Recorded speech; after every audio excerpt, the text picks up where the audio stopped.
Je me présente, je suis docteur Cheikhouna Gaye. Je travaille ici à la pharmacie Fadilou Mbacké en face de l'hôpital Nabil Choucair. Donc ce qui s'est passé, dafa am benn patient bu ñëw bëgg benn garab bu bëgg jënd Tetavax la bëgg jënd injection la. Alors que c'est un produit qu'on ne vend pas sans ordonnance. waruñu ko jaay sans ordonnance. Alors mu ni ma attends damay woote kër ga ñu envoyé ma ordonnance par WhatsApp. léegi bi mu génnee dugg si waat wanuma ba tey wanuma ordonnance man ko garab bi kenn du ko jaay sans ordonnance. Et là il a commencé à crier sur moi, il m'a dit que tu es impoli, tu es idiot. Et moi aussi ma delloo ko mu yuuxu ma delloo ko mu ne ma je vais te faire regretter ce que tu m'as dit. man ko allez-y on va voir. Après quelque temps après mu génn toog ba mu nekk ko alors que xaw ma woon ni commissaire la ndekete bi mu génnee mu woote police parcelle.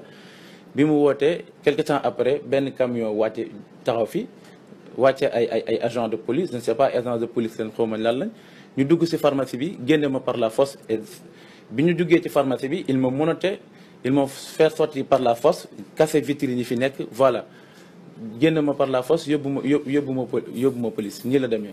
Alors que dama ni ko rek garab bi kenn du ko jaay sans ordonnance mu traité ma n'importe lu nekk wax ma ko ma delloo ko mu ne ma je vais te faire regretter ce que tu m'as dit.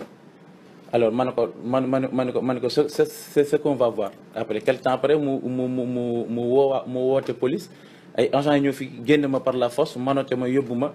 Alors en passage ñu toj vitre pharmacie bi, vitre bunt bi ak vitre rayon yëpp ñu toj ko nii la demee. dafa civil wala dafa sol tenue? solul woon tenue civil la woon ñëw taxaw comme un patient qui a besoin d'un médicament, alors que le médicament qu'il avait besoin on ne le sort pas sans ordonnance. Nous sommes des agents de santé publique di liggéey suñu liggéey teg ko ci yoon taxaw fi pour santé population yi. tey jii man damay ne docteur Cheikhouna Gaye li mu def taxawaayu góor la def, taxawaayu pharmacien responsable la def. Parce que bëri na ñoo xamante ne tey boo dikkee yor sa xaalis loo soxla ñu jaay la.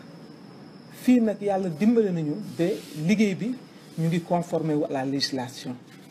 garab bi warul génn te ordonnance amul ñu wax la ko ñun xamuñu kan nga de. li yoon santaane rek la ñuy doxal parce que fii ku fi mën a dugg rek dañ lay considérer comme un roi.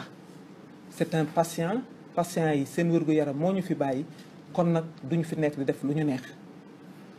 ordonnance bi bu ñëwul duñ la jaay garab loolu warul indi coow ba yow nga dem indi sa doole jël say alkaati jël say police bi nga xamante ne dafa war a nekk pour la sécurité publique, pour la sécurité de population nga ñëw ci benn nit. xanaa benn policier sax xajul ci benn nit waxatumaa nag nga indi lu ëpp juróomi policier ñu dugg yàqate fii. mais waxuma dara sax mais kii c'est un agent lui aussi assermenté. Le pharmacien c'est un agent assermenté, donc du wax lu nekkul pour lan ñu di ko menotté, du sàcc du délinquant, pourquoi ñu di ko menotté. léegi nag ñun nañ ñu wax ci ban dëkk la ñu nekk, ndax ci dëkk droit la ñu nekk wala dëkk samba booy la lu neex waaye mu def ku am sa doole jaay ko nit ñi. bu dee loolu la nag pharmacie yi tey dinañu commencer mobiliser wu nag tëj ministre de la santé, syndicat, ordre ñu war a mun a taxaw nag joxe un signal fort ba pharmaciens yi ñu delloo si leen li nga xam ne ñoo ko moom. Le monopole revient aux pharmaciens, c'est pas des policiers wala ku mu neex rek ñëw def lu la neex. ñoom li ñu war a waxuñu ko. garab yaa ngi nii ñu di ko jaay ci mbedd mi bu ñu amee ñu mënote ñooñu la ñu war a mënote. mais ki nga fekk bu nekk ci biir liggéeyukaayam du délinquant du sàcc, chaque jour ñu agressé nit ñi fii.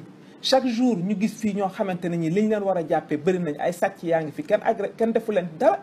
ñu ñëw fekk une honnête personne koo xam ne tey bu ñuy wax ne dañuy citer un exemple ci yar ak ci discipline ak ci correction dañu naan Cheikhouna Gaye nit ku yaru la, Cheikhouna taalibe la, talul fu muy xeexe wala muy wax ju ñaaw.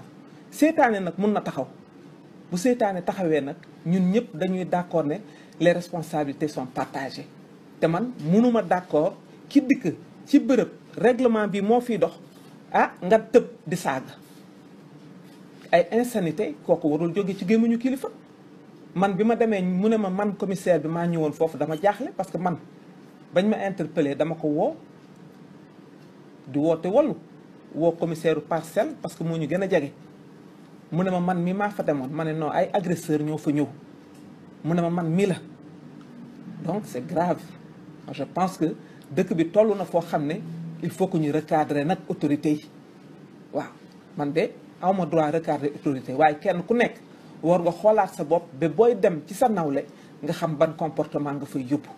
Kilifa du njëkk a saaga responsable doo njëkk ay saaga violence verbale responsable moomu ko.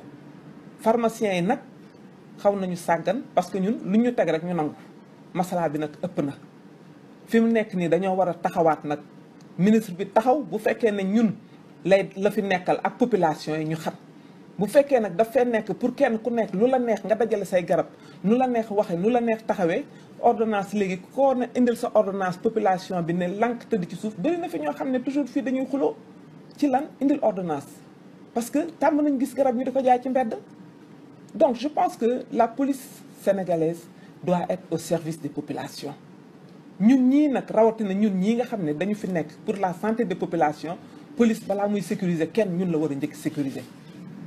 wax ji daal ñu ngi interpeller président de la république di interpeller député yi di interpeller nag suñu ministre de la santé di interpeller le ministre de l'intérieur parce que nag lu ëpp tuuru ñun mënuñu fi nekk guddi duñu nelaw dañuy assurer une permanence pour la santé des populations ñu duñu agressé te ñi ñu war a couvrir ñi ñu war a sécuriser ñooy ñëw nag léegi duñu agressé naka ngay jàkkaarloo ak sa nawle ne ko da ngay fen njëkk ko saaga te nekk kilifaam nit ki nag day roy ci ay kilifaam lu kilifa bi def rek administré yi topp ca kon nag nañu seetaat affaire bi pharmacie nag ku fi bëgg garab mu war a laaj ordonnance koo mun a doon dinañ la laaj ordonnance ak koo mun a doon nag ah dëkk bi de nañ ko seetaat de parce que fi mu jëm de ñax du ko sax te ñun nag taxaw nañu nag pour mobiliser nag du ñu jaay suba du ñu jaay gannaaw suba fii la ñuy taxaw di sitting ci buntu pharmacie bi suba la